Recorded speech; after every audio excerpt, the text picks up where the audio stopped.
this is being proposed, being tabled more seriously. What comes to mind for you? What questions are you asking? The problem I have with it right now is that as it's written in the document that the Senate has just put out, one is the asylum seekers and the non-Canadian residents, non-permanent residents. And it starts at 17. That's the other thing too, is they're saying that they would give it to anyone 17 and older. And I'm like, why? You know, we can't even give credit cards to people who are 17. 17-year-olds can't vote. Like, why are we bringing it down to that level? So that's question number one. Question number two, I guess, which is my real question number one, where is this money coming from? How are we paying for it? And then the other thing that also comes to mind is like, who is eligible? Because I know that with UBI, the idea is that everyone gets it no matter what. That's the premise of UBI. This, I don't know if that's how it's going to work. And because when you actually look at the development clauses, especially in clause A, one of the articles they have is to determine what constitutes a livable basic income for each region in Canada. So what that means is that it's not going to be the same amount of money for everyone everywhere. And so that to me kind of like destroys the whole idea of universal basic income. Is like, if you're starting to make it different based on region, what's the next step? You know, we're going to make it different based on like, I wonder if they're going to make it different based on income level or based on whatever status you have, whether that be like if you're married or single, it changes the amounts just the same way as like we saw with the climate initiative payment that went out. It's different if you're married or if you're single. So 2 single people will receive more than 2 people who are in a marriage or a common law relationship. So I just like, I see that first clause is just throwing caveat after caveat after caveat until you kind of destroy the whole idea of universal basic income. Because then it's not universal. And it's definitely not basic, that's for sure.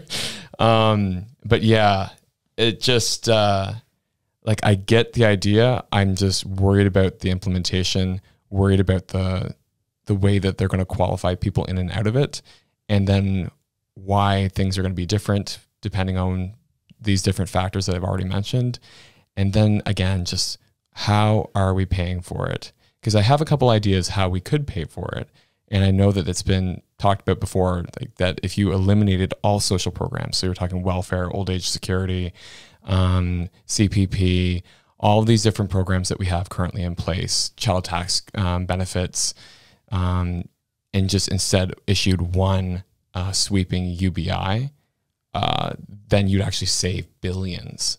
So for an economic standpoint, it would actually save them a lot of money to just scrap all the other programs, plus all the administration of offering all these other programs, just the applications, the processing, everything for all these other programs, the policing to make sure that people aren't getting more than what they deserve. Like, you take all that out, you're saving even more money on top of just the money that you would otherwise save by paying out all these different programs.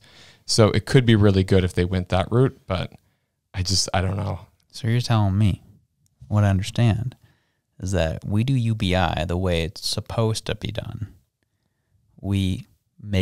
It'll essentially make the government smaller. Yes. Which is kind of crazy to think about. Yeah. In that reality. And you said obviously Manitoba had glowing reviews of how UBI was implemented there and how it worked and that it benefited a lot of people. Obviously, the first question people are having when they see this is, you said the same thing. Where's the money coming from?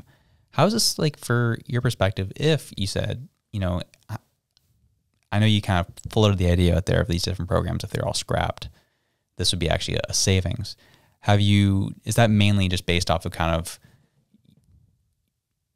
your mind of like, yeah, like generally like that trade-off makes sense? Or have you like done the math of like, no, that would actually be a net positive? So it was funny because like my dad and I were talking about this, I think it was last summer. I forget what was actually in the media about UBI at that point in time, but we were having this major argument because he's like, it's just incentivizing people to be lazy. And which is actually a commonly held belief by a lot of people. But what we started to do is we were actually looking at like, okay, what if you what if you removed all these different programs and we just did like rough estimates based off of Googled numbers for how much is spent on each program. And then when you actually looked at a UBI program, like how much that would cost. And it was like half or like 2/3 the cost of the current programs that we have right now. And like I said, and that's not even counting the administrative burden. Right. So just even generally, as you said, in Googled numbers, you're looking roughly at like at least a 30% savings across the country. At minimum.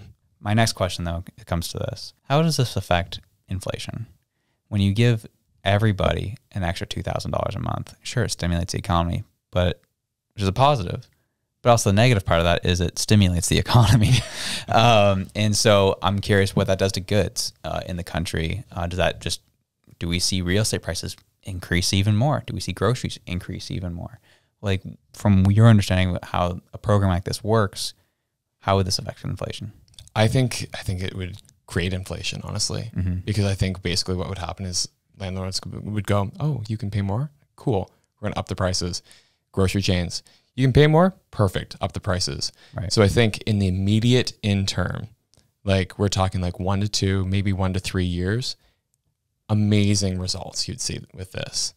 And then after that, I think that's when all like your private businesses would be like, cool, now we can jack the prices up by $2,000 a month. Right. So it's, you would have to have some pretty strong regulations and legislation come in to actually try and not see those costs just completely absorbed by business. Yeah. That's what I was wondering, because especially if we're as a country, we're moving towards less home ownership, you're not going to have as much of an opportunity to see things jacked up. Variable rate mortgages, that happens. Interest rates, yeah, I get it.